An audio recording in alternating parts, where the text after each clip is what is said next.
El Ministerio Apostólico de Enseñanza y Predicación Rema Internacional presenta hoy al Reverendo Fernando García Sotomayor con la proclamación de las buenas nuevas de Dios para tu vida. El mensaje de ayer, el mensaje de hoy y el mensaje para la eternidad a los que tienen hambre y sed de la palabra de Dios. Un querigma de Dios para el que oiga, el que tiene oídos para oír.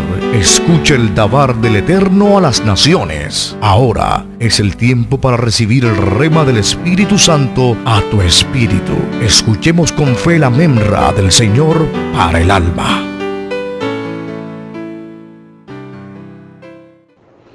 En esta ocasión quiero que nos enfoquemos en el libro de Génesis, capítulo 20 y los versos 5 y 6.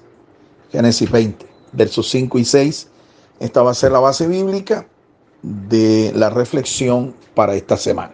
Mi esposa les va a leer el pasaje tomado de la versión Reina y Valera del año 1960. No me dijo él, mi hermana es, y ella también dijo, ¿es mi hermano? Con sencillez de mi corazón y con limpieza de mis manos he hecho esto. Y le dijo Dios en sueños, yo también sé que con integridad de tu corazón has hecho esto, y yo también te detuve de pecar contra mí, y así no te permití que la tocases. Amén. Dios nos bendiga por medio de esta gloriosa palabra. Una historia que encontramos acá, asociada al patriarca Abraham. Vamos a orar y vamos a pedir al Señor que nos dé entendimiento, que nos dé un corazón entendido, nos dé una mente espiritual para ser iluminados, ser edificados espiritualmente. Padre, en el nombre de tu Hijo amado, te damos gracias por tu palabra, palabra que es bendita y es poderosa. Te rogamos, Señor, que por tu Espíritu Santo nos guíes en el entendimiento pleno de tu palabra. Ilumínanos, Señor. Quita de nosotros toda ceguera espiritual, toda sordera espiritual. Quita de nosotros, Señor, toda pesadez de entendimiento. Quita de nosotros, Señor, todo aturdimiento, ofuscación, todo aquello, Señor, que impida que espiritualmente nosotros podamos recibir esta palabra y asimilarla espiritualmente para acomodar lo que es espiritual a lo espiritual. En el nombre de Cristo Jesús te damos las gracias, Señor. Amén, amén y amén. Bien, tenemos un pasaje aquí interesante. A mí me parece un pasaje bastante raro, una historia rara, porque nos plantea la realidad de un hombre que no creía en el Dios de Israel, en el Dios de los hebreos. No creía en el Dios de Abraham. Sin embargo, este hombre mostró integridad. Por el contrario, nos revela también la condición de un hombre que, conociendo al Dios de los hebreos, estamos hablando de Abraham, este hombre no mostró integridad. No mostró integridad al punto de que mintió. Y no solo mintió, sino que expuso a su propia esposa. ¿Sí? La expuso al vituperio. ¿Sí? A la deshonra. La expuso. Abraham, el padre de la fe. Es evidente que la integridad de este hombre no se ve por ningún lado. Por eso para mí es una historia rara. Pero cuando uno analiza los textos que son de naturaleza histórica, nosotros debemos tener en cuenta que estas historias no muestran realmente cuál es el sentir de Dios, la opinión de Dios al respecto de la conducta, la ética de los personajes que comprende. Es decir, que Abraham, desde este punto de vista, según la narrativa de este pasaje, Abraham no es un ejemplo para nuestra conducta ética como cristianos y mucho menos como mentores, como gente que tiene un estatus espiritual, gente que preside, como es el caso de los ministros del Señor. La conducta ética de Abraham no es imitable, no es para imitar. Sin embargo, en la historia bíblica nosotros vemos que Dios nos muestra en la misma historia cómo debe ser el proceder de un creyente, de un hombre justo, de un hombre recto de corazón, de un hombre íntegro. Y este perfil lo vemos que lo alcanzan otros hombres, ¿sí? Tanto en el Antiguo Testamento como en el Nuevo Testamento. La historia nos dice que Abraham se trasladó a la región sur de Canaán, en el desierto del Negev, a una ciudad filistea llamada Gerar. Allí se establece Abraham. En esta ciudad, que es una ciudad-estado de los filisteos, había un rey llamado Abimelech en este territorio. Abimelech no era creyente ni temeroso del Dios de los hebreos. Abimelech era un pagano, adorador de los dioses paganos de los filisteos. Este hombre pues ejercía el señorío sobre esta ciudad de Gerar. Tenía a su cargo muchos criados, muchos servidores, muchos súbditos, esclavos, y era dueño de una gran cantidad de territorio, y además era un hombre que tenía un harén de mujeres. Cuando Abraham se trasladó allá, tuvo la genial idea de decirle a su esposa Sara que le hiciera un favor. Mire el favorcito que le pide. Por temor a que a mí me quiten la vida estas personas que no temen a Dios, y para evitar que me maten, tú vas a decir que tú eres mi hermana. Y Sara, obediente a su esposo, ¿ve? A pesar de todo lo que le podría esto generar, Sara lo complació. Y era una mujer muy bella, además de una mujer obediente, era una mujer muy bella. Y su belleza atrajo la atención de Abimelech. Este nombre significa interesante. Mi padre es el rey. Mi padre es el rey, Abimelech.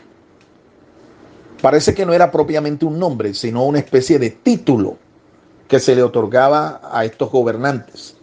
Así como el título de faraón que se le otorgaba a los gobernantes de Egipto. Así como el título de César que se le otorgaba también a los emperadores romanos. ¿Sí? Así como el título de Asuero que se le asignaba a los dirigentes del imperio de los medos y persas. Abimelech trajo a su harén de mujeres, a Sara. Pero la palabra nos dice aquí, en el relato histórico que estamos leyendo, que Dios se le apareció en sueños. Jehová se le apareció en sueños a Abimelech y le dijo: eres hombre muerto porque has tomado a una mujer que es casada, ¿sí? Por tanto, si no la devuelves, yo voy a traer muerte y destrucción, maldición sobre ti, tu familia y todos tus súbditos. Así que Abimelech le cuenta esto a su súbdito al día siguiente y manda a buscar a Abraham y confronta a Abraham con la mentira que le había dicho. Cuando Abimelech lo confronta, Abraham muy olímpicamente dice: no, lo que pasa es que yo me di cuenta que ustedes no son temerosos de Dios. Y por temor a que tomara mi vida, por tomar a mi esposa, yo le dije a ella que dijera que éramos hermanos. Ahora, en la realidad, Sara no era hermana de Abraham. Esa es la verdad. Pero sí era sobrina. Estaba emparentada filialmente de esta manera. Era sobrina de Abraham.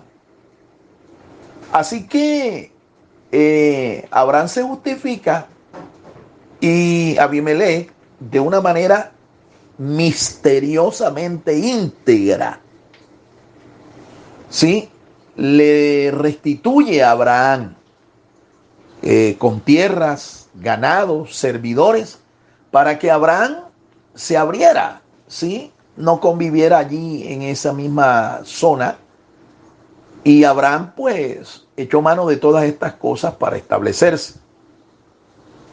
Y no solamente hace este hombre esto con Abraham, sino que con la misma Sara le restituye la honra, ¿sí?, pagándole una cantidad de monedas de plata, ciclos de plata, ¿sí?, para que su honra fuera restituida. Y esta mujer, pues su buen nombre, su reputación, estuviera completamente normalizada. Abimelech no tomó a Sara por mujer, no convivió con ella sexualmente, aunque era parte ya de su harén. Dios nos dice en la Escritura que le impidió que él hiciera esto. Así es que esta historia muestra un tema principal aquí, que es la integridad que debe tener un mentor, un dirigente, un hijo de Dios. La integridad, definitivamente. Se requiere de todo mentor, todo pastor, todo ministro del Señor que sea íntegro. Aún todo creyente en Jesucristo debe ser íntegro, debe poseer integridad.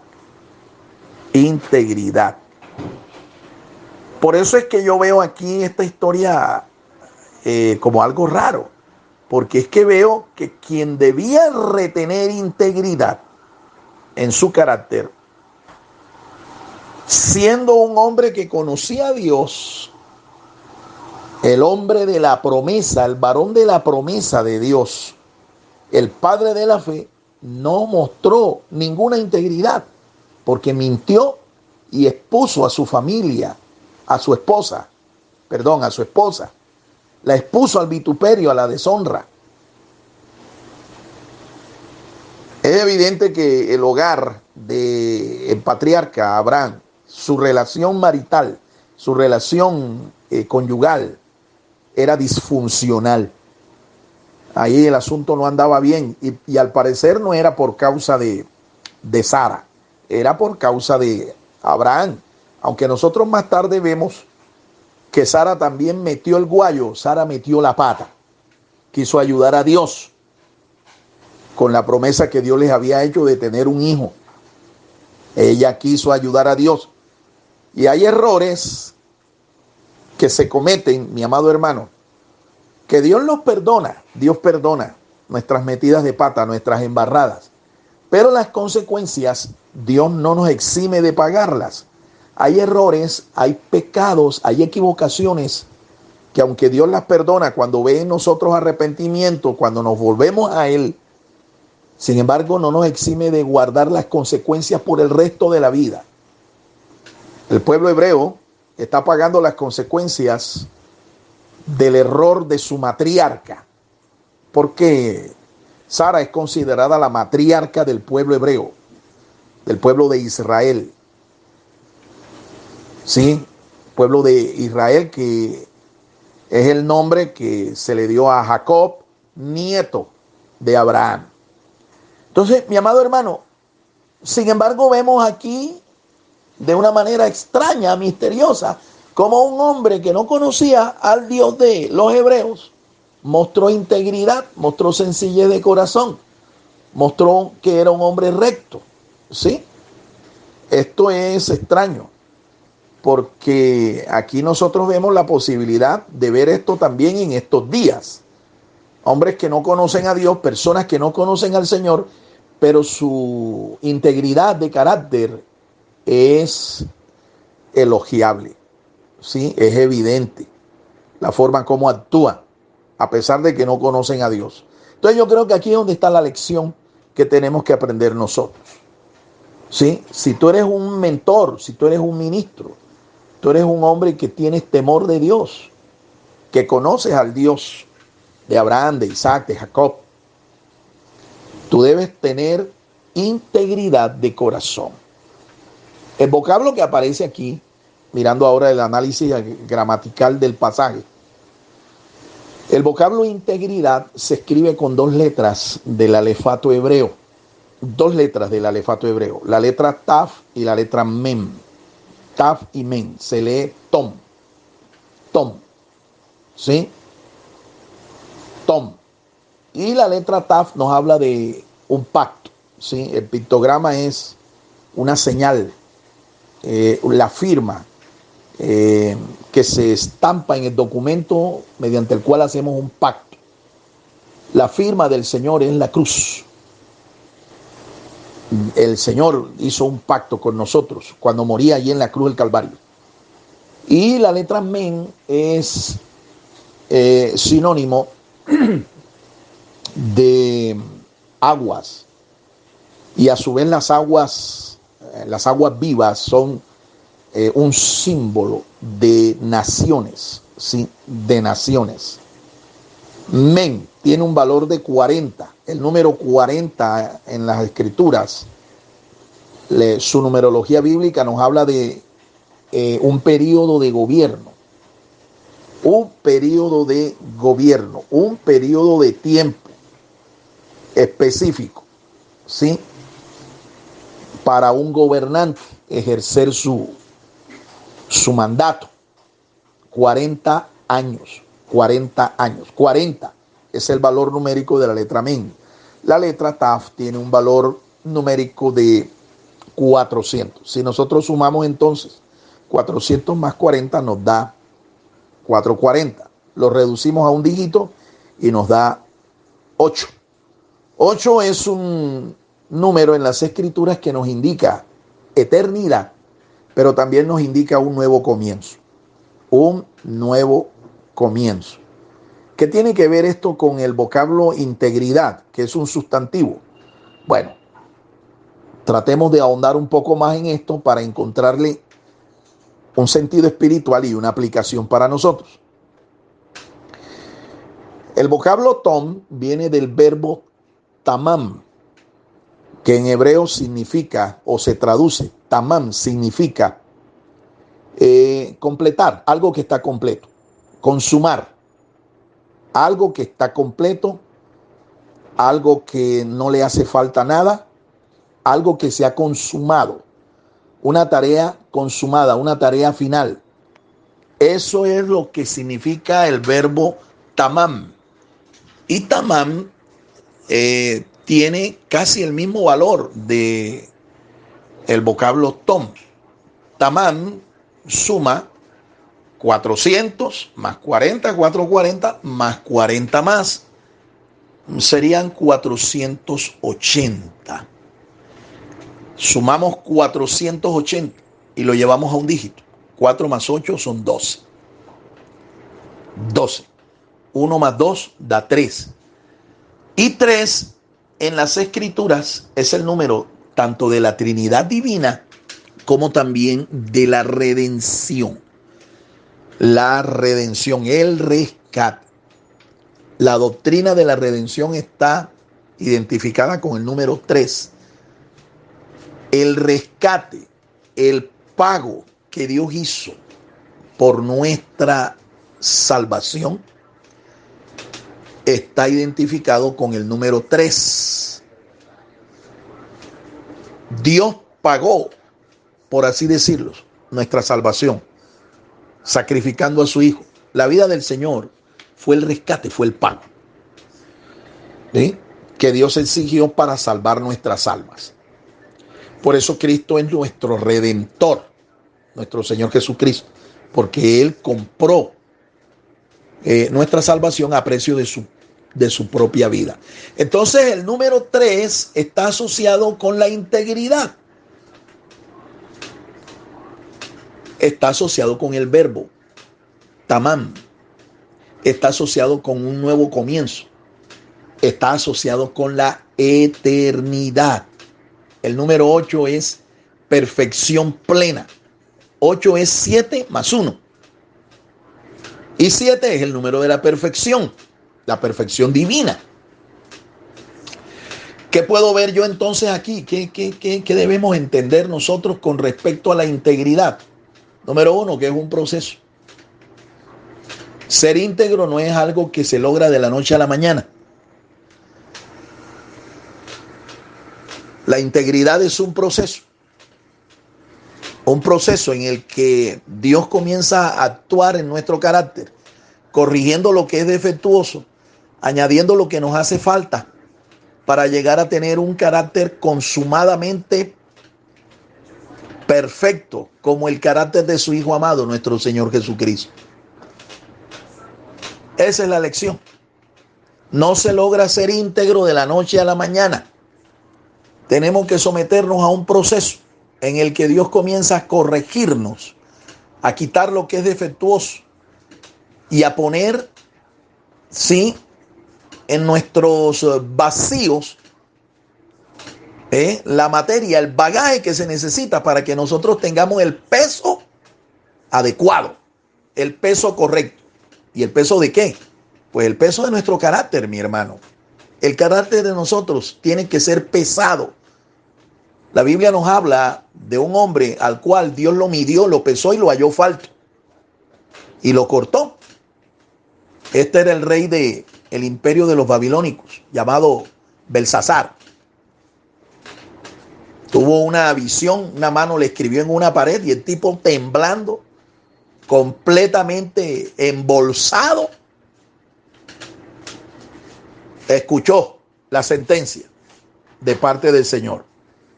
Una escritura en la pared que en lengua aramea decía mene mene tekel uparsin, y lo que literalmente decía, según la interpretación del profeta Daniel, es que Dios había pesado, Dios había puesto en balanza a este hombre, Dios lo había pesado y lo había hallado falto, por tanto Dios lo cortó. Este es un hombre que le faltaba integridad, totalmente distinto, ¿no?, a este otro rey pagano llamado Abimelech. Belsasar no tenía ninguna integridad, por tanto fue cortado. Ahora, en la Biblia también nosotros encontramos a hombres que fueron ejemplares en cuanto a su integridad. Voy a dar solamente 3 ejemplos de ellos. Número 1, José, ¿sí? José, hijo de Jacob, viene a ser entonces bisnieto de Abraham. José, un hombre íntegro, probado y hallado completo, sin ningún vacío, sin ninguna falla condenable. Un segundo ejemplo, el profeta Samuel, que se paró delante del pueblo y le dijo al pueblo: a ver, ¿a quién yo le he robado? ¿A quién yo le he faltado? ¿Ve? ¿Quién tiene contra mí una acusación? Y nadie en el pueblo se levantó a acusar al profeta. ¿Sabe por qué? Porque no tenía rabo de paja, no tenía nada que ocultar, no tenía ollas podridas por ahí escondidas, no tenía nada reprochable en su vida, en su carácter, en su ministerio. Y otro que también podemos tomar como ejemplo ¿sí? El profeta Daniel. Tan íntegro era que por causa de su fidelidad y su integridad para con Dios, fue acusado de una manera impía, ¿sí? Y esto le costó una sentencia que puso en riesgo su vida, pero que milagrosamente Dios se manifestó para salvar la vida del profeta. Estos son ejemplos de hombres íntegros y la lista es larga. Si vemos en el Nuevo Pacto, el Nuevo Testamento, pues nuestro Señor Jesucristo es el ejemplo a seguir en su integridad, ¿sí? Su rectitud de corazón, su ética y su moral totalmente recta. Jesús les dijo en una ocasión a sus detractores, a sus acusadores, les dijo: ¿en qué ustedes a mí me acusan de pecado? ¿En qué? Y nadie. Antes, por el contrario, lo que se escuchó fue el testimonio de la gente que decía: todo lo ha hecho bien. Todo lo ha hecho bien. Jesús era un hombre irreprensible, irreprochable. ¿Sí? Ejemplos, ¿no? A seguir nosotros. Ahora, ser irreprensible, ser un hombre íntegro, no quiere decir que usted no sea una persona frágil o impecable. No. Entendámonos bien. Ser íntegro, ser irreprensible, no quiere decir que usted sea impecable. ¿Sabe por qué? Esto hay que hacerlo claro, porque es que se le pide perfección a un mentor, a un ministro, a un pastor, a un líder. Se le pide perfección moral. Pero el único que es perfecto aquí en esta tierra es el Señor, mi amado hermano. El único. Los demás somos productos, materia prima perfeccionable. Materia prima perfeccionable. Aquí entre nosotros, aquí debajo del sol, el que no cojea de una, cojea de otra. Todos tenemos un talón de Aquiles. Todos tenemos debilidades. Todos tenemos fragilidades. Pero esto no es excusa para no caminar en integridad. No es excusa para decir, bueno, lo que pasa es que yo soy débil, por tanto a mí Dios me tiene que sobrellevar. No. Ni el pueblo me tiene, los hermanos, las personas a las que yo presido me tienen que sobrellevar. No, ese no es el mensaje. Usted lo que tiene es que caminar en la integridad. Usted lo que tiene es que mantener una actitud de corazón recta delante del Señor. ¿Ve? Y Dios a usted lo va a guardar, Dios a usted lo va a proteger. No van a faltar los acusadores, no van a faltar quien te señale. ¿Sí? A pesar de que usted sea un hombre íntegro de corazón, no van a faltar. No faltaron en la vida de los profetas, no faltaron en la vida del Señor Jesucristo, no faltó en la vida de los apóstoles, no faltará en nuestras vidas. Quien nos señale, quien nos acuse. Pero hay una promesa enorme, maravillosa de parte del Señor. Dice: bienaventurados sois cuando por mi causa os vituperen y digan toda clase de mal contra vosotros. Y debe cerciorarte de que todas esas acusaciones, todos esos señalamientos sean mentira. Porque el problema es que sean verdad las acusaciones, los señalamientos. El problema es que sean verdad. Porque allí lo que se está poniendo entonces de manifiesto es tu falta de integridad. Tu falta de integridad. Y dice el Señor: gozaos y alegraos, porque vuestro galardón es grande allá en los cielos. Entonces no le pongamos más parapetos y más excusas al hecho de no practicar, no procurar ser íntegro de corazón. Me encontré con el manual que nosotros preparamos como un ensayo, una herramienta pedagógica para la materia que se llama gobierno eclesiástico. Oratoria 1. Perdón, Oratoria Sagrada 1. La Oratoria Sagrada 1. Encontré que en la primera lección de este manual se enseña cuál debe ser el perfil de un mentor cristiano El mentor debe ser irreprensible. Y esto es parte de sus cualidades personales. Yo le voy a pedir a mi esposa que literalmente les lea lo que en ese tema que está, repito, en el manual de Oratoria Sagrada 1. ¿Por qué yo lo tengo allí? Porque yo creo que un predicador, un maestro de la palabra de Dios, ejerce influencia sobre aquellos que lo escuchan. Ejerce influencia. Por lo tanto, es un mentor. Y como tal, debe ser irreprensible. Escuche lo que dice literalmente este manual. Cualidades personales. Irreprensible en la vida doméstica. Fidelidad conyugal. Paternidad responsable. Atención al cónyuge. Y espíritu hospitalario. También debe ser irreprensible en la vida pública. No dado al vino. No violento. No pendenciero. Debe ser amable. Debe ser paciente. También debe ser irreprensible en los tratos comerciales, no avaro, no amante de ganancias deshonestas. Tener cuidado con el dinero, la fama y la posición. Ahí está.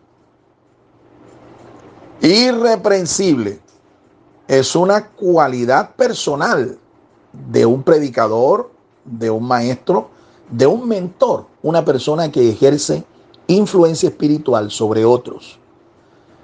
Cuando yo miro esto, yo veo que hay un sinónimo entre ser íntegro y ser irreprensible. Es más, le puedo asegurar que el vocablo que usó la Septuaginta, la traducción de las escrituras hebreas al griego, es el mismo vocablo que se usó para escribir acá en el Nuevo Pacto. Pablo es quien escribe esto en sus cartas pastorales, hablando del perfil que debe tener un obispo, un diácono, un servidor de Cristo. Pablo usa exactamente el mismo vocablo que usó la Septuaginta para referirse a la integridad. Así que integridad es ser irreprensible. Ser irreprensible. Y aquí, en lo que mi esposa les ha leído del manual que preparamos hace ya bastantes años, aquí se enseña esto, mi hermano. Me llama la atención que dice que tiene que ser irreprensible en los tratos comerciales. ¿Ve? Debe ser una persona irreprensible en los tratos comerciales. Es decir, un mentor, un ministro, debe ser una persona irreprochable en esto. ¿Sí? Saber tratar comercialmente a las personas con las que él se relaciona, con las que tiene negocios. Por ejemplo, no es admisible que un mentor, un ministro, por ejemplo, contrate a una persona para que le sirva en los oficios domésticos de su casa sin cubrir a esta persona laboralmente, sin cubrirla socialmente, legalmente, cubrir el salario a la que esta persona tiene derecho. ¿Ve? Y no es para tenerla a esta persona bajo un régimen de explotación. ¿Ve? No, es dándole el número de horas que legalmente la persona debe trabajar, cubrirle sus prestaciones legales y las extralegales también, cubrir la salud de esta persona, porque en esto tenemos que dar ejemplo. ¿Eh? Tenemos que darle a estas personas un trato humanizado, un trato ejemplar. Y si son cristianos, con mucha más razón. No se admite este tipo de trato en alguien que es un mentor, alguien que es un ministro. No se admite. ¿Y qué de aquellos que contraen compromisos comerciales, deudas económicas con entidades bancarias, por ejemplo, o con entidades comerciales, entidades crediticias, y son mala paga? ¿Ve? Las empresas lo andan buscando, estas entidades lo andan buscando, porque terminan escondiéndose y es difícil encontrarles porque es como buscar una aguja en un pajar. ¿Ve?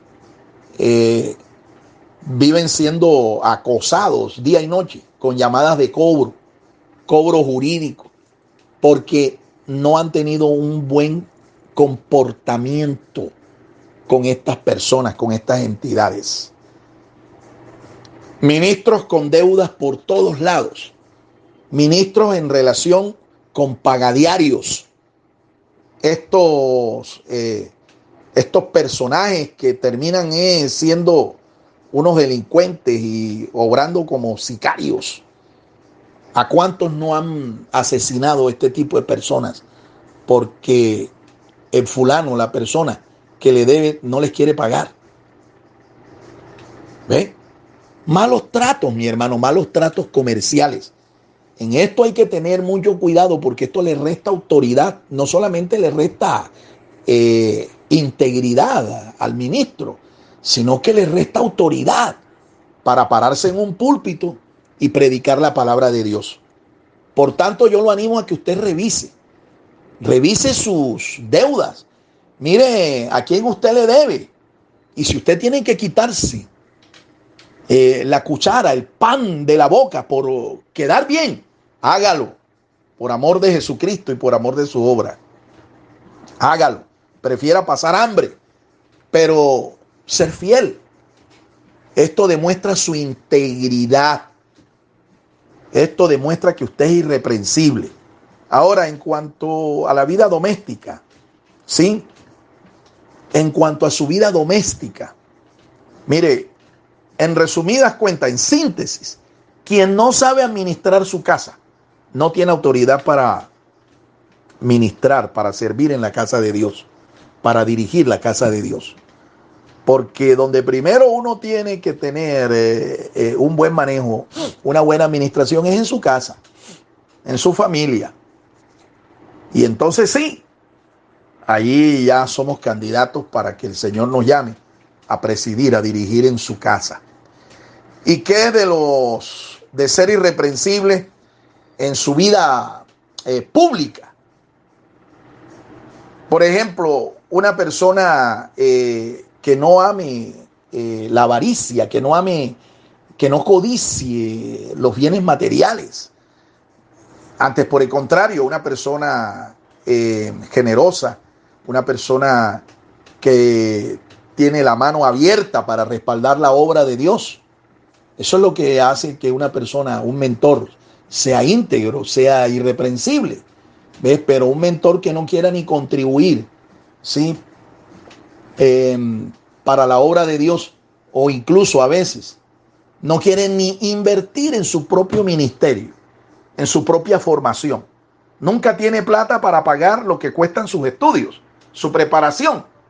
Esto me demuestra a mí que realmente no valora el llamado, porque no es capaz de invertir en la preparación, en la educación, ¿sí? Que requiere para ser un ministro excelente. Nunca hay plata, nunca hay dinero, pero sí para gastar en deleites que no edifican, que no contribuyen en nada, ¿sí? A su carácter personal, a su integridad personal, ni mucho menos al ministerio. Esta es nuestra reflexión, mi hermano, para esta semana. Les animo a que revisemos, ¿sí? Qué tan irreprensibles, qué tan íntegros somos nosotros. Y le pidamos al Señor que nos ayude. Porque recuerde, nadie aquí es producto terminado aún. Nadie aquí puede decir, consumado es, Señor, ya, llévame porque ya yo en este mundo de pecadores no quepo. Ninguno puede decir esto aquí entre nosotros. Repito, nosotros somos materia prima perfeccionable, no perfeccionados aún. Así que nuestra actitud debe ser esta: reconocer en qué estamos fallando y corregir. ¿Para qué? Para crecer en integridad, para crecer en esta condición de ser irreprensibles, irreprochables. Dios los bendiga y que tengan un resto de semana bendecido en el Señor. El Ministerio Apostólico Rema Internacional pone a disposición esta predicación. Ofrecemos ministración a simposios, seminarios, campañas evangelísticas, educación globalizada sana y de carácter interdenominacional. Escríbanos a ministerioremainternacional@gmail.com o llámenos al celular 316-270-7181.